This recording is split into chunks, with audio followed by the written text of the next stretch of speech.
तो संस्कृत और संस्कृति ये हमारे भारत के दो आधार हैं। यदि संस्कृत बचेगी और यदि संस्कृति बचेगी तभी भारत बचेगा। अच्छा, आप एक बात बताइए, भारत क्या है? हमारी संस्कृति कहती है भारत कोई भूमि का खंड, कोई भूमि का टुकड़ा नहीं है। भारत क्या है? तो भारत माता है, हमारी माँ है। लेकिन आप एक चीज देखो, आप लोगों ने कभी सुना कि अमेरिका माता? बोलो, कभी इंग्लैंड माता सुना आप लोगों ने? तो भारत माता ही क्यों, और कोई माता क्यों नहीं? क्योंकि हमारी जो संस्कृति है वो संस्कृति हमें यह सिखाती है कि भारत माँ, गंगा मैया, दुनिया में कहीं नदी को माँ कहा जाता होगा? जरा सोच के देखो आप। हमारे यहाँ नदियों को भी माँ कहते, गंगा मैया, यमुना मैया, नर्मदा मैया, शिप्रा मैया, गोदावरी, अलकनंदा, भागीरथी, सब नदियां माँ हैं। लेकिन ये हमें सिखाया किसने, बताया किसने? जरा सोचो, हमारी संस्कृति ने। अगर हमारी संस्कृति ऐसी नहीं होती तो शायद जैसे और देश कहते हैं अमेरिका, इंग्लैंड, तो वैसे हम लोग भी कहते भारत, इंडिया, बस। लेकिन नहीं, हमारी संस्कृति ने कहा भारत मां। तो कहने का आशय यह है, संस्कृति का बचना अत्यंत आवश्यक है। तो भगवान व्यास ने देखा कि कलयुग में संस्कृति और संस्कृत दोनों का क्षरण होगा, दोनों अल्प हो जाएंगे, कम हो जाएंगे, नष्ट होने लगेंगे। और जब नष्ट होने लगेंगे उस परिस्थिति में व्यक्ति के, मनुष्य के कल्याण का साधन क्या बचेगा? तब पुराणों को, ग्रंथों को, शास्त्रों को, वेदों को, उपनिषदों को जानना कठिन होगा। इसलिए भगवान व्यास ने वेदोपनिषदाम सारा जाता श्रीमद्भागवती कथा, वेद, शास्त्र और पुराण तीनों का मिश्रण तैयार किया और उस मिश्रण को ही श्रीमद्भागवत नाम दे दिया। तो भागवत क्या है? जितने भी वेद, पुराण, शास्त्र, उपनिषद हैं, सबका वेदोपनिषदाम सारा जाता श्रीमद्भागवती कथा, सबका सार है, सबका रस है। तो श्रीमद्भागवत को पुराण पुरुषोत्तम इसलिए कहा जाता है। दूसरा, श्रीमद्भागवत में 12 स्कंद हैं, 335 अध्याय हैं। श्रीमद्भागवत में यदि भागवत जी का आप दर्शन करेंगे तो भागवत जी में 18,000 श्लोक हैं, जिनको भगवान व्यास ने साहित्य के अनंत छंदों से अलंकृत किया है। और शास्त्रकार गुरुजनों से हमने सुना है कि भागवत में लगभग 29 छंद हैं। 29 छंदों का प्रयोग भगवान व्यास ने किया। तो इस प्रकार श्रीमद् भागवत की संरचना व्यास जी ने की है। और व्यास जी ने भागवत की महिमा का बोध कराने के लिए, भाई आप एक चीज देखो, अभी आपके बगल में कोई बैठा हो और आपके बगल में जो बैठा है वो कोई बहुत सज्जन व्यक्ति है, कोई बहुत महान व्यक्ति है, लेकिन जब तक कोई बताएगा नहीं कि भैया ये व्यक्ति वो है, इन्होंने ये काम किए, ये इतने अच्छे हैं, तब तक क्या आपको उनके प्रति आदर होगा? नहीं होगा। भाई जिसकी पहचान नहीं होती उससे प्रेम भी नहीं होता। बिनु प्रतीति होए नहीं प्रीति। तो भागवत जी की पहचान के लिए भागवत जी के महात्म्य की संरचना की गई, जो स्कंद और पद्म महापुराण के अंतर्गत आया है। और स्कंद और पद्म महापुराण श्रीमद् भागवत की महिमा का गुणगान करते हैं, उसी को भागवत जी का महात्म्य कहा गया। और उस महात्म्य में 6 अध्याय हैं। 6 अध्यायों से उद्धृत, वर्णित श्रीमद् भागवत का दिव्य महात्म्य है। तो आप और हम श्रीमद् भागवत की कथा सुनने से पहले भागवत के महात्म्य की कथा सुनेंगे। क्यों? पहला, कथा कैसे सुने। अच्छा, कुछ प्रश्न और कुछ समाधान होने चाहिए। क्या क्या? सबसे पहला, कथा कैसे सुननी चाहिए? कथा सुनने का अधिकार सबको थोड़े है कि कोई भी घर से आएगा और कथा में बैठ जाएगा और कहेगा कि बस हमको कथा सुनाओ। कथा सुनने का अधिकारी कौन है? किसको कथा सुननी चाहिए, ये हम महात्म्य में सुनेंगे। दूसरा, अगर मान लो कि हम कथा सुनने लायक हो भी गए तो कैसे कथा सुननी चाहिए, कथा सुनने का तरीका क्या है? और जब ये भी पता हो तो पहला, भाई कथा क्यों सुननी चाहिए? हम लोगों को पता ही नहीं। 3 प्रश्न प्रधान है, कथा क्यों सुने, कथा कौन सुने और कथा कैसे सुने। इन सब प्रश्नों पर आप और हम चर्चा करेंगे और फिर अंत में इस विषय पर चर्चा करेंगे कि कथा सुनने से क्या होगा। ये आप कथा तो सुन रहे हो, 7 दिन कथा सुनोगे भी तो भी इससे होगा क्या। तो इस चौथे प्रश्न पर भी हम चर्चा करेंगे।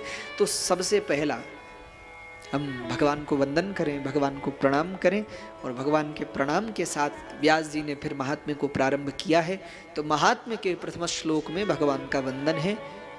शास्त्रकार कहते हैं, सच्चिदानंद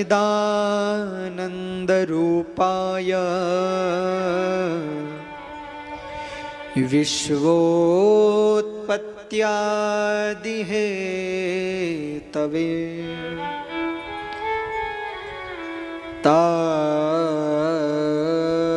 तापत्रय विनाशाय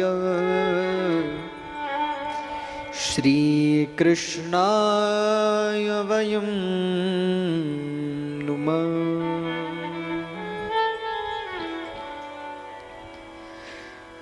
सच्चिदानंद रूपाय विश्वोत्पत्त्यादि हेतवे तापत्रय विनाशाय श्री कृष्णाय वयं नुमः।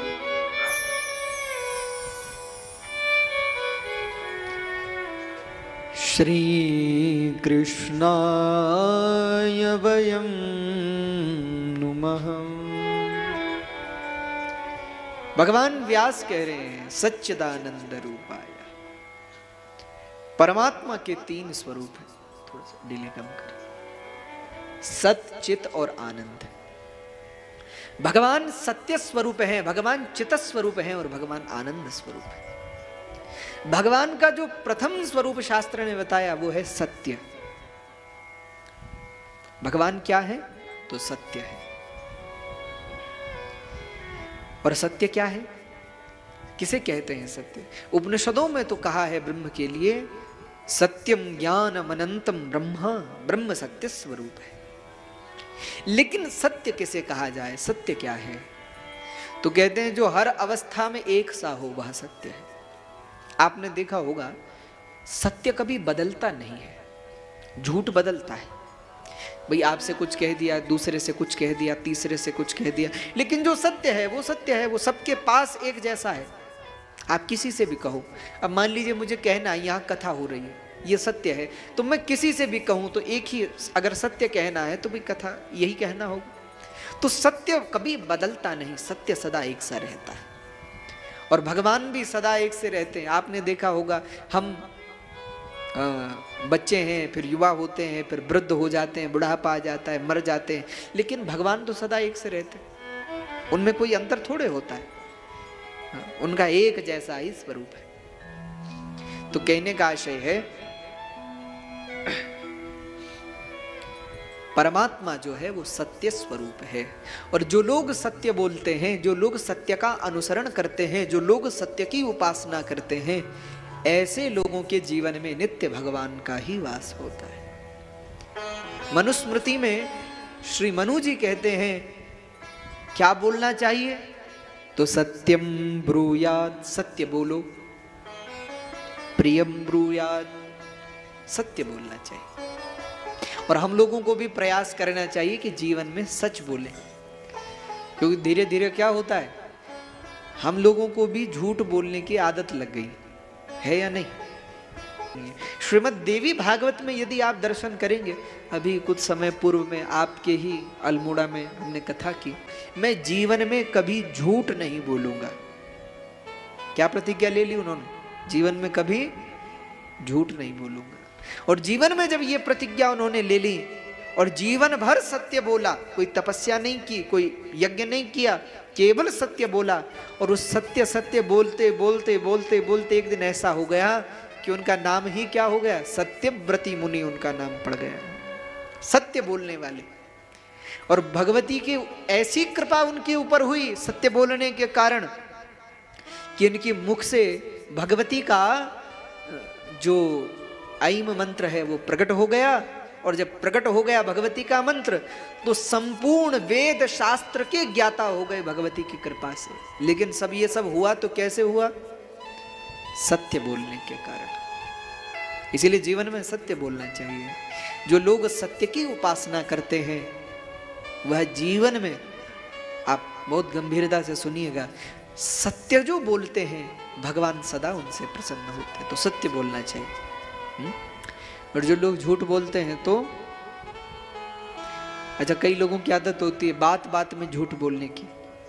तो आप लोगों ने वो कहानी सुनी होगी, हुई होगी ना, जिसमें ये वो भेड़ चराने वाला बालक भेड़ चराने जाता है, रोज बोलता है शेर आया शेर आया, गांव वाले इकट्ठे हो जाते, देखा तो कुछ नहीं, वो हंसने लगता है।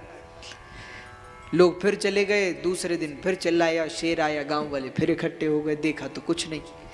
महाराज 3-4 दिन तो चला, एक दिन सच में शेर आ गया। अब ये चिल्लाया कि शेर आया तो किसी ने भरोसा ही नहीं किया, सबने कहा कि वैसे ही कह रहा होगा। और महाराज शेर उसको खा गया। तो कहने का आशय क्या है? नित्य सत्य का ही अनुसंधान करना चाहिए, सत्य बोलना चाहिए। तो भगवान का स्वरूप है सत्य, और भगवान का दूसरा स्वरूप है चित। चित का अर्थ होता है प्रकाश। भगवान प्रकाश रूप है। जो भगवान की भक्ति करते हैं, भगवान का नाम लेते हैं, उनके जीवन में भी अंधकार नहीं रहता, उनके जीवन में उजाला हो जाता है, प्रकाश हो जाता है। तो भगवान का तीसरा स्वरूप है, उसका नाम है आनंद। भगवान आनंद रूप। और शास्त्र तो कहते हैं, उपनिषद कहते हैं, रसो वै सह रसम ह्येवायं लब्ध्वा आनंदी भवति ही। परमात्मा जो है वह आनंद रूप है, आनंद स्वरूप। और मानस में तो गोस्वामी जी कहते हैं क्या? जो आनंद सिंधु सुख राशि, जो आनंद सिंधु सुख राशि, और करते लोक सुपासी।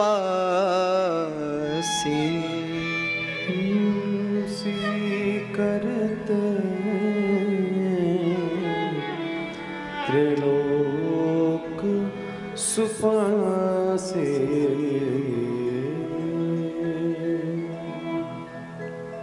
भगवान कैसे हैं? जो आनंद सिंधु सुख राशि। भगवान आनंद की राशि, आनंद रूप है। आनंद रूप कैसे है? अच्छा, आप लोगों ने कभी अनुभव किया होगा, कई बार क्या होता है हमारे जीवन में बड़ा दुख आ जाता है, कष्ट आ जाता है, और जब हम बहुत दुखी होते हैं तो क्या करते हैं? भगवान के मंदिर में आके बैठ जाते हैं। और जब हम मंदिर में भगवान के पास बैठते हैं और भगवान को याद करते हैं, प्रभु हमारे जीवन में बड़ा संकट है, और भगवान को प्रेम से पुकारते हैं, तो उस समय आपने देखा होगा अपने आप ही, ऐसा नहीं कि करना पड़ता है, अपने आप ही आंखों से आंसू बहने लगते हैं। वो क्या है? आनंद है। आपने देखा होगा कई बार हम भगवान की कथा सुनने बैठते हैं और हमारी आंखों में आंसू भर आते हैं। कई बार आपने देखा होगा कि कोई दुख भी नहीं, कोई कष्ट भी नहीं है, हम ऐसे ही भगवान के पास बैठे हैं और भगवान को देखते देखते हमारी आंखों में आंसू भर आते हैं, कंठ अवरुद्ध हो जाता है, रोम रोम रोमांचित हो जाता है। वो क्या है? वो आनंद है।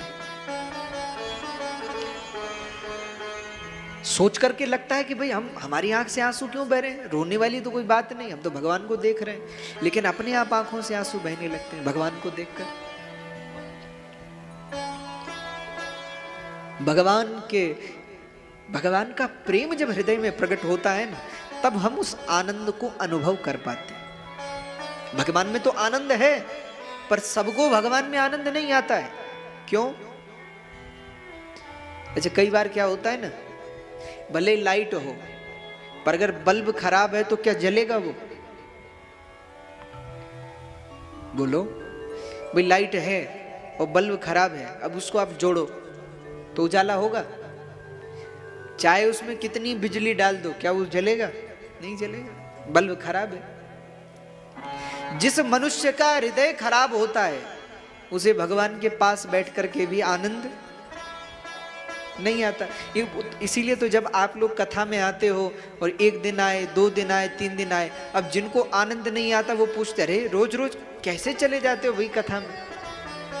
अरे 3 घंटे कैसे बैठ जाते हो भगवान की कथा में? थक नहीं लगती आप लोगों को? अरे बताओ, अपना काम काज छोड़ करके कथा में बैठ जाते हो कैसे? अब उनको कैसे बताएं कि भाई भगवान में हमको आनंद आता है इसलिए बैठ जाते हैं।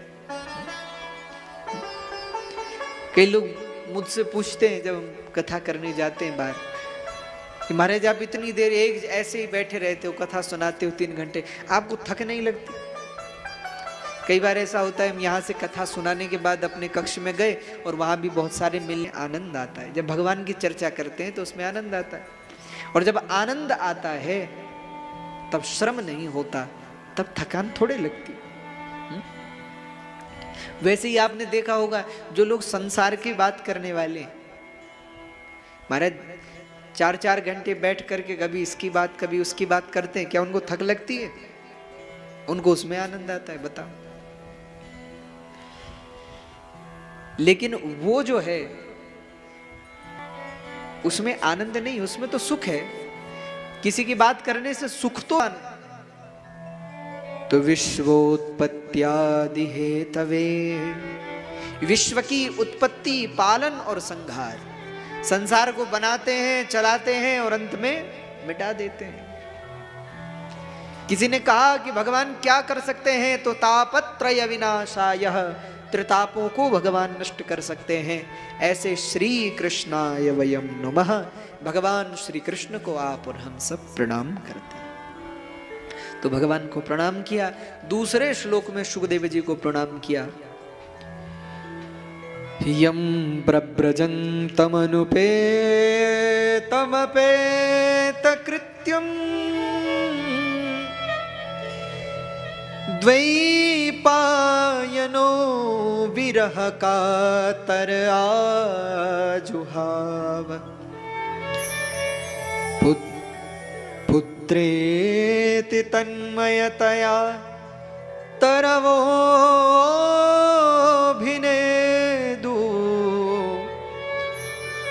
तं सर्वभूतहृदयं मुनिमानतोऽस्मि।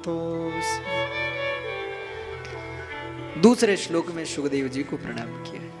इसके बाद कहते हैं सूत जी कथा सुना रहे हैं सौनकादिक ऋषियों को। बहुत ध्यान से सुनिएगा। सूत जी कथा सुना रहे हैं 88,000 सौनकादिक ऋषि, जैसे आप बैठे हैं ना ऐसे बैठे। अब जरा सोच कर देखो, सुनाने वाले कौन है?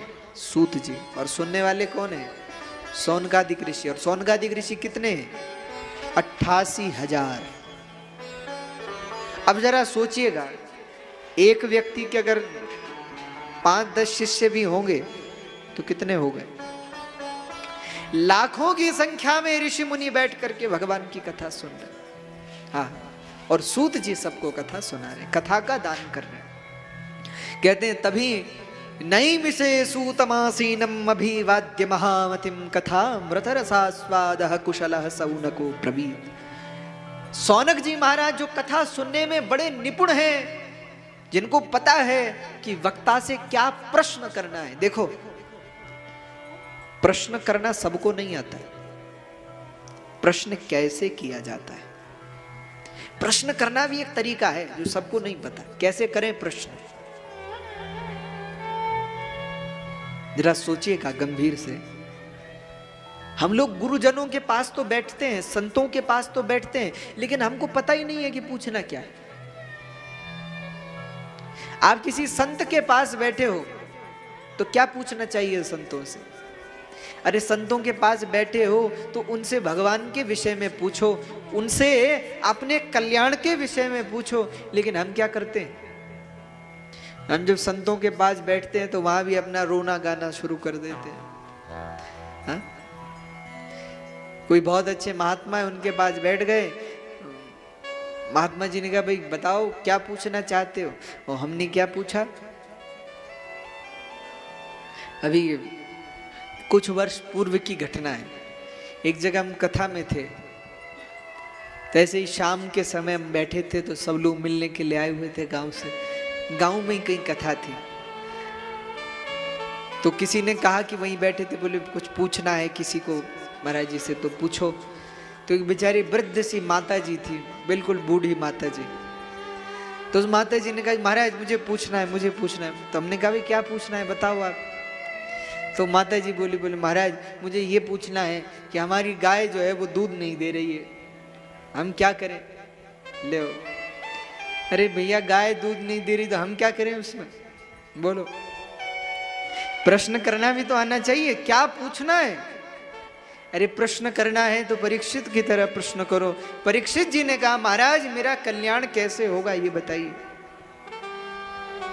अरे प्रश्न करना है तो सौनक जी की तरह प्रश्न करो। सौनक जी ने कुशलः सौनको ब्रवीत, सौनक जी बड़े कुशल हैं पूछने में।